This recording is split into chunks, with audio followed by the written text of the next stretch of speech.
Hello everyone, welcome back to my playthrough of Dark Souls. So in the last episode we defeated the Gaping Dragon and we opened a pathway to Blighttown. I also bought one of the bottomless box thing where you can keep your items. So at this moment in this episode we aren't going into Blighttown just yet. We'll be doing some preparation. And the thing is, since I got so many souls from the Gaping Dragon, I want to buy one of the rings from the sorcerer dude.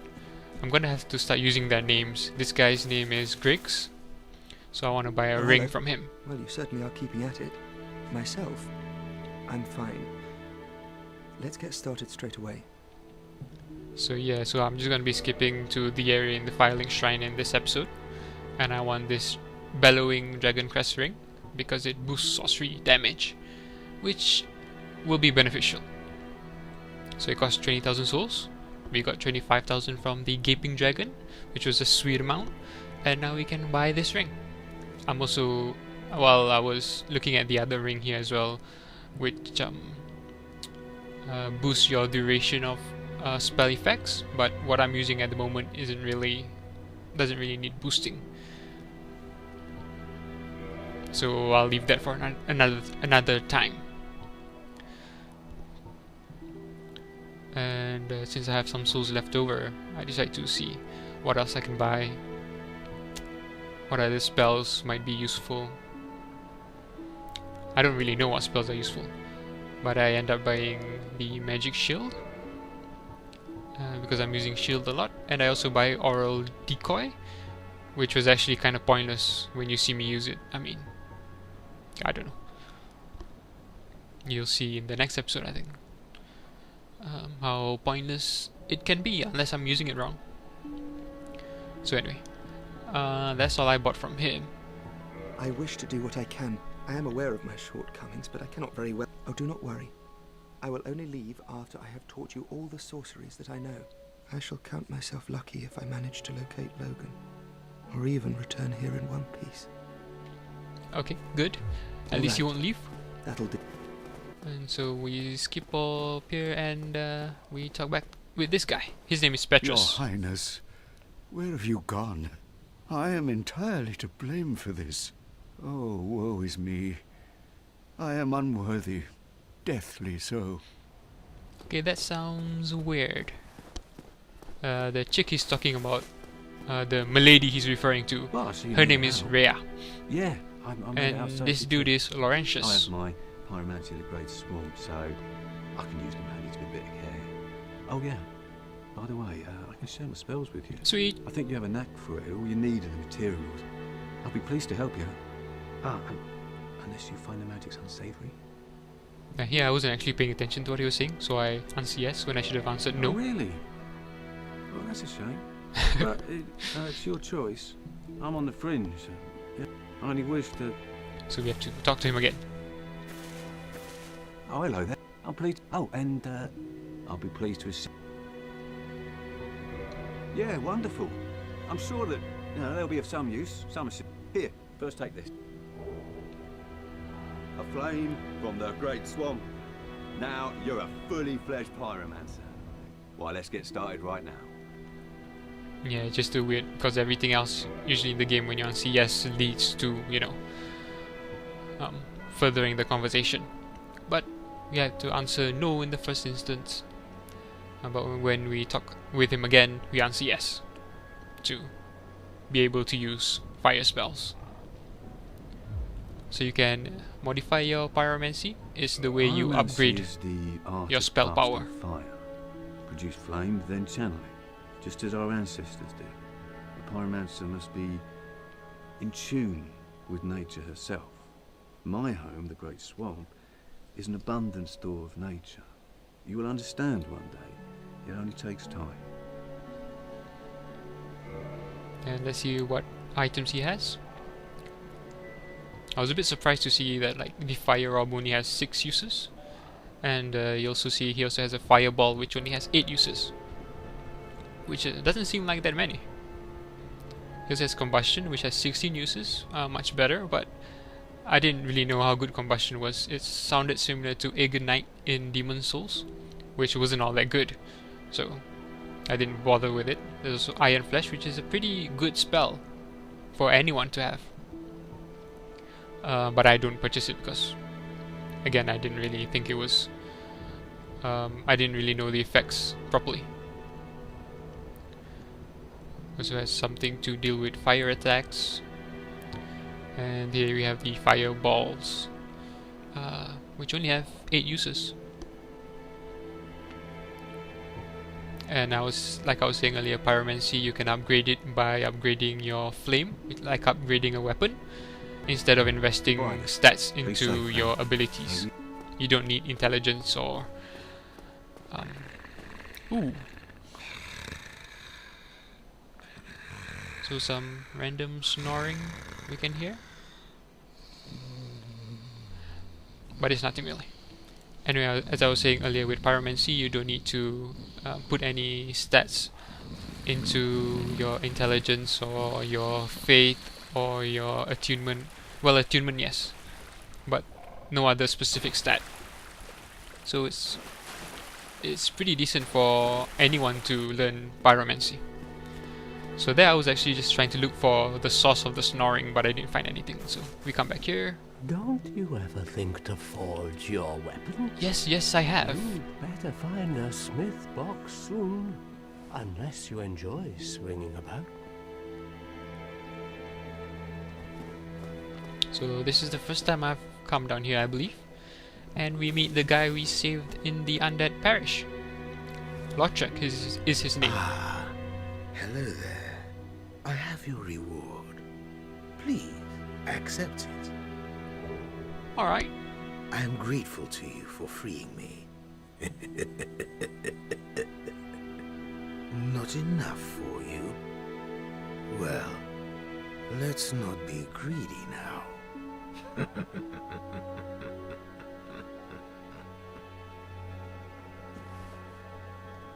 By the Lords, your face. Your humanity is really slipping, but there are methods. Most fools have more humanity than they know what to do with. Now, who do you imagine will make the best use of it? Sounds dangerous. Oh, hello. I'm considering a change of location. I have a rather pressing matter to attend to up above. That keeper has served me well, but enough with her. I didn't actually understand what he meant, because there's a person in a cave behind the bars just now, opposite of Lautrec, but I didn't see it. But I'll come back to this near the end of this episode, so you'll get to understand what he means. So this is again another new path that I hadn't taken before. I'm just exploring a bit. When we get down here, let's see what we have. So we have a sort of elevator mechanism that's going to lead us down below somewhere. I decided against using it or going anywhere at the moment because I'm trying to stay focused, and my main goal is to head down Blighttown and go through that section first before doing anything else.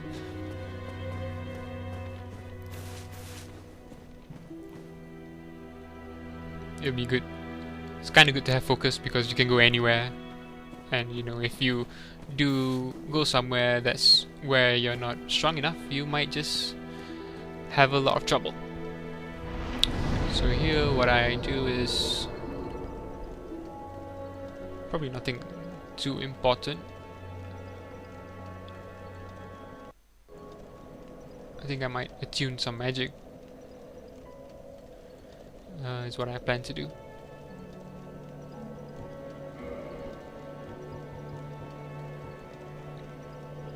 Since I have some souls left over. I don't like starting a new area with a bunch of souls because you're more likely to lose them anyway. I think I get vitality here, just to increase my HP.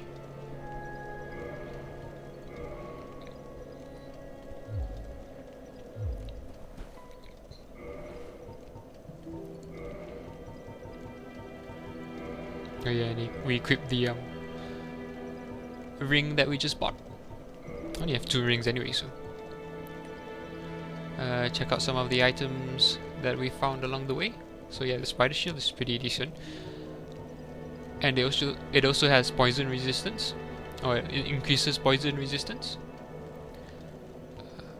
which is good to keep in mind. And the grass crest shield has the added benefit of increasing your stamina recovery.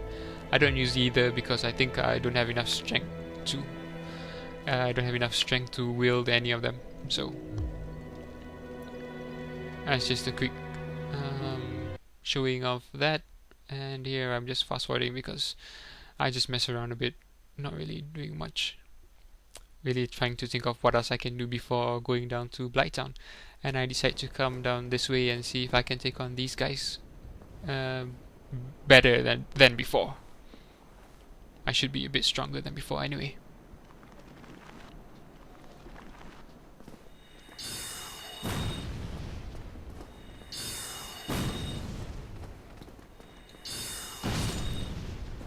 So at least I can do about 100 damage when they're not blocking, which is decent.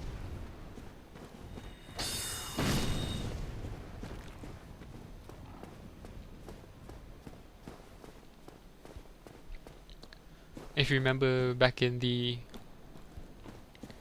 depths near where the gate to Blighttown is, there was that merchant who told us about reassembling skeletons and using divine weapons to deal with them. I don't think these are the guys he was talking about. He was referring to the catacombs, and I think the catacombs is further down this pathway. You'll see it in a bit, but we have to deal with these guys first. What I wanted to do by coming here is just to get all the treasures, all the items that are here, just to, you know, sort of not leave anything behind. Just to see if anything will be beneficial in my next journey. I'm definitely heading to Blighttown next.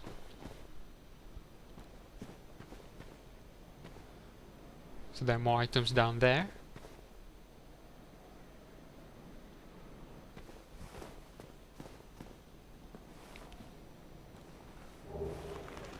Get another shield and things start forming up. Oh, get out of my way, man! Sheesh! Luckily I don't just get stuck, because I would have been sandwiched between 2 enemies. So here I fast forward. I fast forward because it's the same battle, just fighting skeletons, so nothing of particularly interesting. And I travel a bit further down the path and fight more skeletons.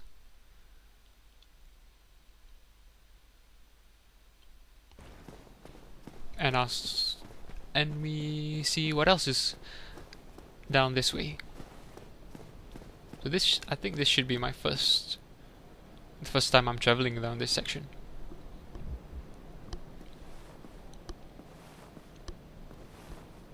So let's see what's down here.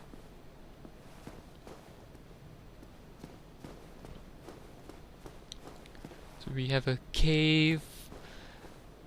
It looks like this might be a new area, a new section, and this is in fact the pathway leading into a whole new area known as the catacombs.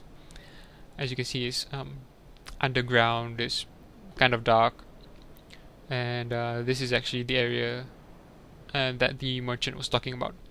And I think this is where the Petrus and Rhea were going until Rhea got lost. So I consider going down there, but again, my main focus right now is to go into Blighttown first and ring the second bell, because I think that's where the second bell is. I'm not 100% sure it's ever mentioned where the second bell is. I just assumed it was down that direction. So I decided against going down into that cave for now, especially when these skeletons are, while I can deal with them better than before, they're still a hassle to take on. So, and that's just these dudes that are outside. I'm assuming the guys that are inside are a bit stronger. So, and plus, oh yeah, like the merchant was saying, we should really get divine weapons first. So we'll wait for that. We also got another weapon there, the Zweihander or something. I can't remember. It's a pretty good weapon, I think, for melee characters. And the wing spear is also pretty good, I think, for, again, melee characters. Especially if you upgrade the weapons. So, pretty decent items around this section. Pretty early on in the game, you can access this. Sure, you might die, but, you know, once you get items, they stay in your inventory anyway, so you could just make a run and grab every item that you find here. And be done with this area early on in the game. It's a risk versus reward sort of thing, isn't it? There's also another item down there. So let's see what that is. And we get some binoculars. One of the early gifts that we could have gotten in the game. I can't remember if I use it in this episode or at all. I don't really use it much. It's kind of pointless, so like a novelty item rather than anything else. So I'm heading back to the Firelink bonfire. And this episode is it's gonna end in a couple of minutes, I think.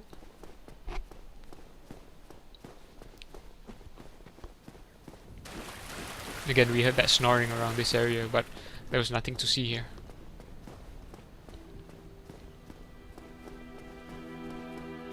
So we're here, and this is where I check the items that I just obtained. The wing spear, the Zweihander, and also the shield. All pretty decent stuff to get if you're a melee character and you know have the strength to equip all of them. Me personally, not really. Don't you ever, unless. So here I think I go back down to where Lautrec is, just to see what's there. Oh, here I tune my magic that I was saying earlier. So since I got magic shield and oral decoy, I have to choose one to attune to equip. I didn't really know which was better. Magic shield sounds decent, but you only get 5 uses. And oral decoy, I mean, it sounds like it could be one of those decent things to use. Oh, hello. Myself. But in the end, I don't really think it is. So here, all that we can get by is fall control, so I thought, why not buy another one? Alright. Another spell. I think about equipping it, but I'll leave it for now. And here I go back down here just to see again if I missed anything. And indeed I did. I missed the chick behind these bars. But she doesn't speak anyway. She can. So this is if you find Firekeeper souls. This is where you use it to reinforce your Estus flask. You don't use it like I did in the previous few videos ago, where I just consumed it, which is a waste really. So if you remember, this guy was talking about like you know, dealing with the keeper or something. Sounded dangerous. As that keeper has served me well. Sounds kind of dangerous. So foreboding. So we could deal with him. I mean, we can kill anyone basically, but I decided against it. I'll just leave him be for now. And we'll continue in the next episode when we finally head down into Blighttown. So see ya then.